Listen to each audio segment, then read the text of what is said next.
Buenas tardes. El día de hoy, Diego Bielman y yo, Sergio Sierra, les estaremos presentando nuestro proyecto de ecuaciones diferenciales ordinarias, aplicando nuestros conocimientos para analizar el problema de resistencias de aire según el modelo de Newton. Ok, Entonces, eh, nuestro índice, vamos a ujú, resumir nuestro proyecto en esta estructura. Primero vamos a presentarles un breve resumen de cómo fue que realizamos nuestro proyecto, una breve introducción sobre el tema a tratar, que nuestro tema brindado por nuestra catedrática Gisela fue la resistencia del aire. Tenemos un poquito de fundamento teórico acerca de nuestro proyecto, por qué se van a comportar así los objetos utilizados para demostrar este principio. Luego vamos a presentar los materiales, el procedimiento que nosotros utilizamos, la optimización de la inteligencia artificial que nos solicitaban, un diagrama de bloques para definir la estructura que nosotros usamos, unas breves definiciones, nuestros resultados, una breve discusión y análisis de los mismos, y por último los anexos, que van a estar representados por las imágenes de nuestro proyecto, tanto la elaboración de nuestros objetos como los cálculos para obtener los datos presentados en los resultados. Entonces, ahorita Sergio va a platicar acerca de un poco el resumen y el fundamento teórico que nosotros tuvimos que analizar y entender antes de poder realizar el proyecto. entonces utilizamos el modelo de resistencia lineal del aire, el cual era una fórmula que ya se nos había presentado anteriormente en el curso de física. Y lo utilizamos para estimar la constante de velocidad, viscosidad efectiva, perdón, K, en los objetos que pues se nos dijeron que utilizáramos. En este caso fue una pelota de tenis de mesa con una plastilina para darle mayor peso, manteniendo la forma, y unas roldanas con un paracaídas casero. Aquí pueden ver cómo se realizaron. Entonces utilizamos esa punta de plastilina y ese es el paracaídas casero hecho con una bolsa y pues con hilo se amarró a las roldanas. Em, entonces para la realización de este pues utilizamos una escalera alta para lograr alcanzar la altura deseada y dejamos caer al mismo tiempo ambos objetos casi que a la par, a la misma altura, y ya el video lo pasamos por Tracker.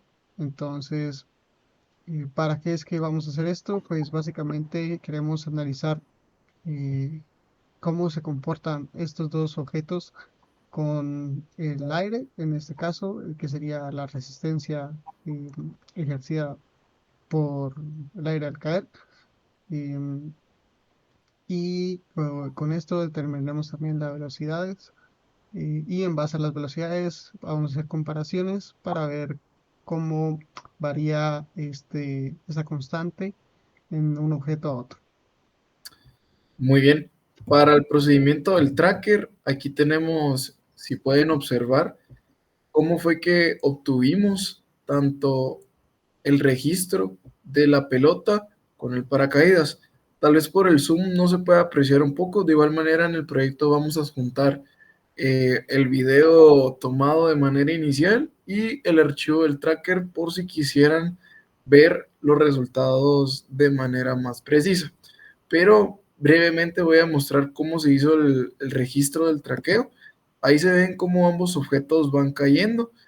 Aquí está nuestro paracaídas y lo que cae más rápido para adelantarlo también a los resultados que obtuvimos fue la pelota de ping pong con el pedacito de plastilina.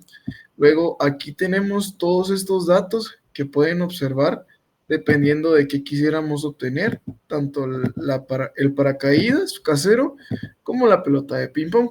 Estos datos tal vez no se ven de manera amigable en Tracker, por lo que nosotros lo que hicimos fue obtener únicamente los datos necesarios y hacer una comparación entre ellos. Aquí tenemos una tabla donde nos muestra la velocidad versus tiempo, tanto de la pelota como del paracaídas.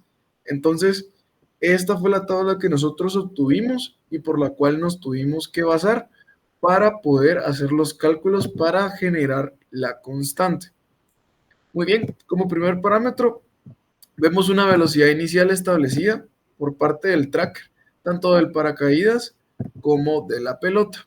Ahora bien, en nuestros cálculos vemos que para calcular la velocidad terminal podemos ver que tanto en los resultados, que aquí se ven un poquito más grande las gráficas, como la pelota y el paracaídas no son suficientemente estables. Esto se debe más que todo a los errores que nosotros podemos ver al insertar un video en Tracker y que el traqueo sea de manera manual, y pues ahí es donde generamos un poquito los errores. Para poder minimizar estos errores, lo que nosotros establecimos fue un valor aproximado donde las velocidades se mantenían constantes y realizamos un cálculo de promedio que de hecho está en la sección de anexos para determinar la velocidad terminal. Entonces, aquí están los rangos que usamos para la pelota de ping pong. Usamos los rangos de 0.7 a 0.867 segundos para poder obtener la velocidad terminal de ambos objetos. Solo lo único que cambia es el intervalo de segundos y la cantidad de datos o velocidades que vamos a tener que hacer para calcular el promedio. Ahora bien, para el cálculo de la velocidad constante está determinado que se puede generar con la siguiente ecuación: multiplicar la masa por la gravedad partido la velocidad terminal. Nosotros establecimos más o menos valores en gramos, también pesándolos con una balanza que teníamos en casa, de la roldana con el paracaídas como la pelota con el pedacito de ping pong, y pudimos obtener estas constantes de manera teórica. Ahora, vamos a ver también acerca del modelo de IA y los datos que ésta nos arrojó para poder darnos una idea si el experimento tuvo sentido o definitivamente no tuvo sentido. Está arriba. Aquí abajo está. Aquí está. Muy bien. Ahora, con el problema de la optimización de la inteligencia artificial, esta nos proporcionó lo siguiente. Nosotros utilizamos la inteligencia artificial de DeepSeek para poder generar un pseudocódigo que nos explicara más o menos cómo es que iba a generar nuestro problema y cómo iba a determinar la cantidad de iteraciones necesarias para poder obtener un valor mínimo. Si nos damos cuenta, aquí tenemos un rango de búsqueda para poder minimizar y poder realizar una cantidad de iteraciones lo bastante considerable como para poder llegar a un resultado óptimo. Que como tal, la función objetivo de esta optimización es reducir el error cuadrático medio. Muy bien, entonces con el pseudocódigo básicamente lo que está realizando el programa es realizar un ciclo en el cual tenemos un valor de K que va a ir en incremento hasta poder comparar los datos de la ecuación explicada anteriormente y determinar la cantidad de iteraciones que necesita el optimizador para poder generar un error mínimo. Hasta que esto no se cumpla, el ciclo no se va a cerrar, y como tal, la inteligencia artificial también nos proporcionó una tabla de más o menos cuántas iteraciones es que necesita para poder alcanzar el valor mínimo. Aquí tenemos los prompts que esta nos brindó para la pelota y para el paracaídas. Para poder hacer la tabla un poquito más pequeña, nosotros lo que realizamos fue obtener los datos necesarios para poder calcular la cantidad de iteraciones que están presentadas de esta manera. Aquí tenemos la cantidad de iteraciones que necesitó, cuánto fue el porcentaje de error cuadrático que se redujo y cómo fue que se comportó entre la constante teórica con la constante generada por la inteligencia artificial. Entonces, ahora Sergio va a brindarnos una explicación o una discusión de qué tanta diferencia hubo, si el experimento fue un éxito o no, y qué parámetros fue lo que nos hizo que nos brindaran estas iteraciones o esta cantidad de error presentada al momento de realizar el optimizador. Sí, entonces ya está escrito en nuestro reporte la explicación, pero básicamente empezamos a comparar los resultados con los que nosotros obtuvimos y los que nos dio el optimizador y llegamos que los resultados eran bastante, o sea, fueron iguales, lo cual nos indica que el procedimiento estuvo correcto. Creemos que esto se debe también a, pues, a la muestra de datos y la forma en que lo realizó. Entonces, por eso es que no tenemos mayor variación en ese momento. Y ahí podemos ver las resistencias, las constantes de resistencia de ambos objetos y vemos que resultó mayor el del paracaídas, lo cual era un resultado esperado, pero ¿cómo explicamos esto? Pues básicamente la forma que tiene el paracaídas, como ocupa una mayor área, eh, va a tener una resistencia mayor al aire. Eso significa que va a caer más despacio. Así que sí, ambos objetos alcanzaron velocidad terminal, pero pues fueron velocidades diferentes.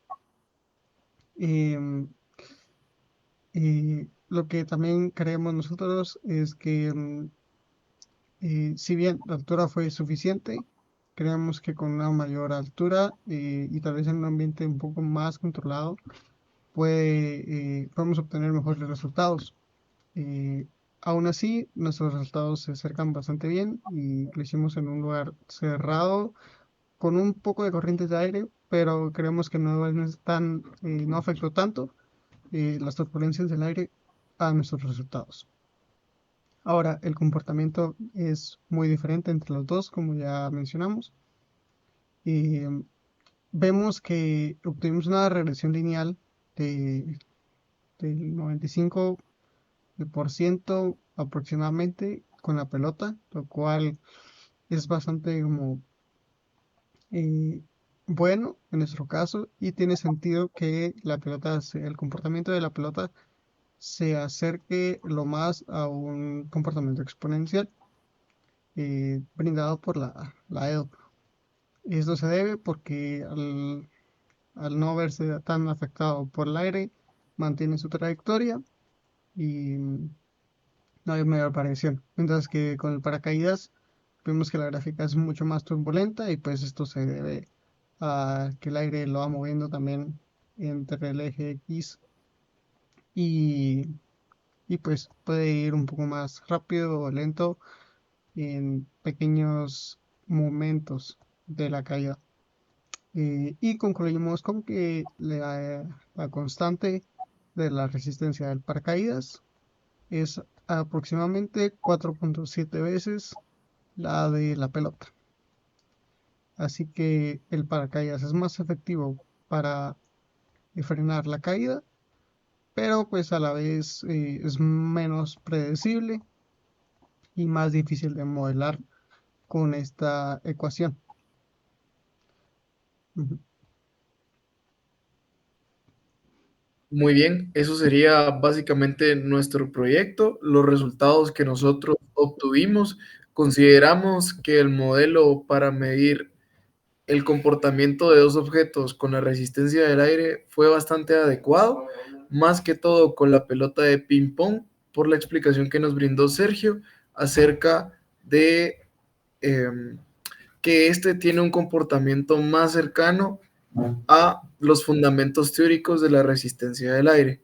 Por último, quisiera explicar un poquito acerca del diagrama de bloques, que básicamente es el que define nuestra estructura para poder realizar el proyecto. Primero tendríamos que armar el experimento, luego tendríamos que realizar el video que está presentado en Tracker, que sería este, y luego hacer un análisis con el software. Tenemos que obtener nuestras gráficas y tenemos una decisión muy importante. Si los datos tienen sentido, podemos continuar con el proceso. Sin embargo, si estos son erróneos, tenemos que volver a repetir el proceso hasta que los datos tengan sentido. Ahora, con los datos obtenidos y que sean bastante lógicos con un resultado teórico, tenemos que realizar una comparación. Si estos presentan un error bastante aceptable, que nosotros podríamos considerar que sería un error menor al 10%, podemos continuar y realizar la optimización que nos solicitó la IA. De lo contrario, tendríamos que volver a hacer el proceso, meter el video al análisis, obtener los datos, obtener la lógica, si tienen sentido o no, comparaciones y luego terminar con el proyecto, que básicamente sería este documento que estamos presentando a ustedes. Sin nada más que agregar por mi parte, esto sería todo. Que tengan una feliz tarde. Feliz tarde.